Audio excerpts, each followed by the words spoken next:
నేను గొర్రెనే కావచ్చు, కానీ నాకంటూ ఒకటి ఉన్నది.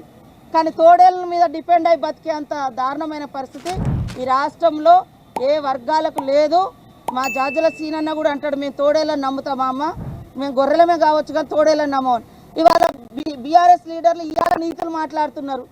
మీ ఇంట్లో ఒక పీసీసీ ఒక సెక్రటరీ అంటే ప్రెసిడెంట్గా ఉన్నారు, సీఎంగా ఉన్నారు, కనీసం వర్కింగ్ ప్రెసిడెంట్ కూడా గతి లేదు. బీసీలకు ఎందుకు ఇవ్వలేదు మీరు వర్కింగ్ ప్రెసిడెంట్? 20 ఏళ్లలో కనీసం 20 ఏళ్లలో బీసీ లీడర్లు ఎవరినైనా ఎదుగుతే వాళ్ళని తొక్కి పడేసిర్రు. ఆల నరేందర్ లాంటి వాళ్ళని గెంటి పడేసిర్రు, విజయశాంతి వాళ్ళని నెట్టి పడేసిర్రు. మీ కుటుంబాన్ని మాత్రం మంచిగా నడుపుకున్నారు. మీకు మాట్లాడే అర్హత ఉందా? వాళ్ళు వెనుక ఎట్లా పోయి నిలబడుతుర్రో మా బీసీ సోదరులు కూడా ఆలోచించాలి. 10 ఏళ్లలో మరి బీసీలకు బడ్జెట్ ఏమి ఇచ్చిర్రు? ఇవాళ నీతులు మాట్లాడుతున్నారు కదా, బడ్జెట్ కేటాయింపులు కూడా లేవు. వాళ్ళు వెనుక ఉండే 5-10 మందో ఇవాళ నేను అంటా ఉన్నా. తలసాని శ్రీనివాస్ యాదవ్ గారు మాట్లాడండి, ఓకే సంతోషం. అయ్యా మరి మీరెందుకు కుల సమగ్ర సర్వేలో పాల్గొనలేదు? ఏం తప్పు ఉంది మాది? ఏం తప్పు రాసినాం? ఓకే నీకు ఇష్టం అంటే నీ కులాన్ని కూడా నువ్వు ఎక్కించుకోలేకపోయినా ఇలాంటి వాళ్ళు ఎంతమంది ఎక్కించుకోలేదో మరి? ఇలాంటి ఆయన ఎక్కించుకోలేదు, పద్మారావు ఎక్కించుకోలేదు బీసీల నుంచి, ఇక అందరు మిగతా అప్పర్ క్యాస్ట్ వాళ్ళు ఎక్కించుకోలేదు, బీసీల నుంచి వీళ్ళిద్దరు ఎక్కించుకోలేదు, మిగతా అంతా దాదాపుగా ప్రజాప్రతినిధులంతా అప్పర్ క్యాస్ట్లోనే ఉన్నారు. వాళ్ళకంటే మన మీద ద్వేషం ఉందనుకో, మరి మీరెందుకు ఎక్కించుకోలేదు? ఇట్లా మిమ్మల్ని ఫాలో అయ్యి కూడా మరి వేలల్లో ఎవరైనా తగ్గిపోయారేమో, దానికి కూడా మీరే కారణం. ఒకవేళ 1% 2% ఎవరైనా ఎక్కించుకోకుంటే. తలసాని శ్రీనివాస్ యాదవ్ ఒక కాన్స్టిట్యున్సీకి ఎమ్మెల్యే, మరి ఆయన ఫాలోవర్స్ దాన్ని ఎక్కియాలి కదా. అరే మన కులం ఎంతో మనం చూపించుకోవాలి, రాయించుకోండి అని చెప్పాలి కదా. చెప్పకుండా ఇవాళ వచ్చి సన్నాయి నొక్కులు నొక్కితే ఎట్లనే? కాబట్టి ఇది ఒక కుట్రపూరితంగా, ఇది మంచిగా పోయింది వాస్తవానికి బీసీలది.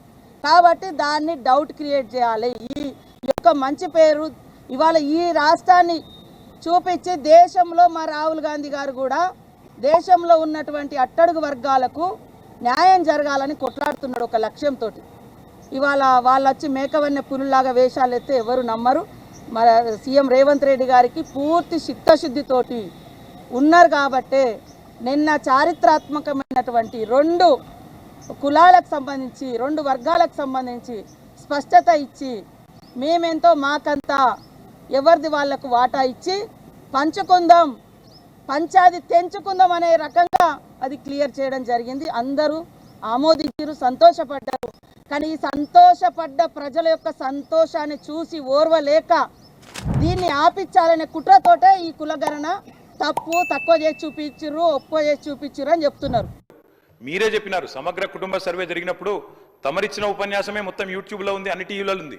ఏమన్నారు సార్ ఆ రోజు? ఆ ముఖ్యమంత్రి చెప్తాడు సరే, ఎవరు పడితే వాళ్ళు వచ్చి మీ ఇంటికి వచ్చి వివరాలు అడిగితే ఇచ్చేస్తారా, అవలగాలు దివానాగాలు ఇచ్చేస్తారా అని మాట్లాడింది రేవంత్ రెడ్డి గారు, మేం కాదు. మీరు చెప్పిన మాటలనే ఎన్యూమరేటర్లకు చూపెట్టి చెప్పినారు, మేము ఇయ్యము మీకు వివరాలు, 57 రకాల వివరాలు అడుగుతున్నారు, ఎట్లిస్తాము? మీరే అన్నారు ఆనాడు, ఎవరు పడితే వాళ్ళకి ఇచ్చేస్తామా వివరాలు అని మాట్లాడింది. అదే చూపెట్టి అడిగింది. అధ్యక్ష వాస్తవం ఏంటంటే అధ్యక్ష, సమగ్ర కుటుంబ సర్వే 2014లో జరిగింది. శాంతికుమారి గారు ఉన్నారు, రామకృష్ణారావు గారు ఉన్నారు, సందీప్ కుమార్ సుల్తానియా గారు ఉన్నారు. అప్పుడు ఇదే అధికారులు అధ్యక్ష, అప్పుడెవరు వేరే లేరు. సమగ్ర కుటుంబ survey, I'm saying this on record, I worked as a minister for 9.5 years. Yes, చేసింది మొత్తం ప్రభుత్వ అధికారులే, చేపించింది ప్రభుత్వమే. Yes, it is an official document. అందులో ఖచ్చితంగా మేము ఓపెన్ గా వెబ్సైట్ లోనే పెట్టినాం, అసెంబ్లీలో కాదు, చాటుమాటుకు కాదు, పారదర్శకంగా వెబ్సైట్ పెట్టాం. ఆ వెబ్సైట్ లోంచే పాయల్ శంకర్ గారు తీసుకున్నారు. ఏముంది అధ్యక్ష సమగ్ర, ఒక మాట, మీ చేతిలో కూడా అదే ఉంది. ఏముంది అధ్యక్ష అందులో డేటా?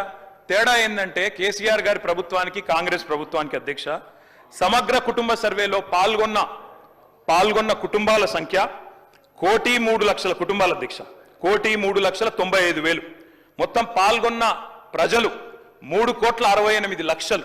3,68,00,000 జరిగింది ఒక్క రోజులో, 24 గంటల్లో రాష్ట్ర వ్యాప్తంగా ప్రతి ఇంటిని ఎన్యూమరేట్ చేసి అత్యద్భుతంగా చేసిన తర్వాత ముఖ్యమంత్రి గారు నిజంగా ఎంత మిస్లీడింగ్ గా మాట్లాడుతున్నారంటే అధ్యక్ష, వారు అంటారు అధ్యక్ష ఇంతకు మించిన టాపిక్ లేదు అధ్యక్ష, వారు అడిగిన ప్రశ్న తప్పకుండా మా ప్రభుత్వం గతంలో చేసిన పని గురించి వారు అనుమానాలు తలెత్తే విధంగా ఏదైతే మాట్లాడినారో దాని గురించి చెప్పాలి అధ్యక్ష.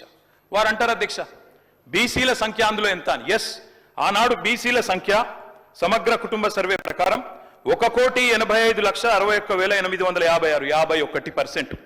51% బీసీలు, ప్లస్ అది కాకుండా ముస్లిం సామాజిక వర్గంలో ఉండే బీసీలను కూడా కలుపుకుంటే 10%. మొత్తం ఆనాడు సమగ్ర కుటుంబ సర్వే ప్రకారం రాష్ట్రంలో బీసీల సంఖ్య 61%.